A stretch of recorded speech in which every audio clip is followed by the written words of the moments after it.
I come to the discussion of family injustice as a brother and a son from a white middle-class family. I was born to a single mom who married her best friend 18 months after I was born. My life has been very different than it would have been if the man I know as Dad hadn't pursued and married my mom. My parents provided incredibly for me and worked hard to create lasting memories, a safe home environment, and loving support. My parents had 3 other children, and we regularly shared family vacations and activities together, as varied as attending church, traveling internationally, and numerous camping trips. My family experiences have also included living with a local family in Chad, not to mention countless friendships which have been the backbone of social, psychological, and emotional support. Families are our first introduction to social order, wherein we find ourselves relating to other people. As babies, we come into the world completely dependent on adults around us. Usually these primary adults are our parents, but sometimes they are others. Families, broadly, can be understood as a group of people who are either biologically related or commit to mutual support and care of each other. This may or may not constitute communal living arrangements, intimate relations, and economic or resource collaboration. The concept of family seems to be a temporally relative idea. For example, perhaps 2 step-siblings on first meeting wouldn't feel like family, but after 20 years of memories and experiences, their relationships may have grown to consider each other very close family.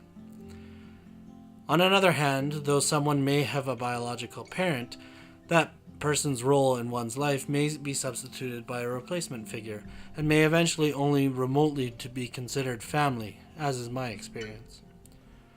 In the formative childhood years, we learn to do various tasks. Some may be entertaining, like riding a bike, while others are responsibilities, like helping around the house. In these beginning years, we are taught rules and limits which regulate our behavior to protect others, the community in which we live, and the environment our community finds itself in. We wear our seatbelt when we ride in the car, we pay for groceries, and we use good hygiene to keep our homes healthy. We are taught rules to encourage fair and just relations between people, such as not interrupting our parents or not fighting with our siblings. Our families help us develop our sense of self and help us form our own identities. We learn what is right and wrong and who we are in the world. We learn how we should treat each other and how to get along in relationships. This key concept of relationships is foundational to the connection between families and the broad topic of justice, as our families provide a template for relationships. Since justice is all about the relationships between people, the importance of this connection between families and justice cannot be understated. As children, many of us were often punished for poor behavior, instilling in us a normative acceptance of punitive justice. When we hear of judicial measures which appear too lenient to us, we struggle to accept that justice has been done. In Canadian society, there seems to be an underlying desire for people to get what they had coming to them. This contrasts with other cultures' perspectives, which focus on repairing relationships, undoing damage, or protecting honor. Our families offer us structure and provide a normative expectation of fair and right relationships.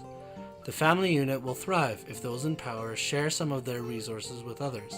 Indeed, Canadian laws enforce a duty on parents to care for their children.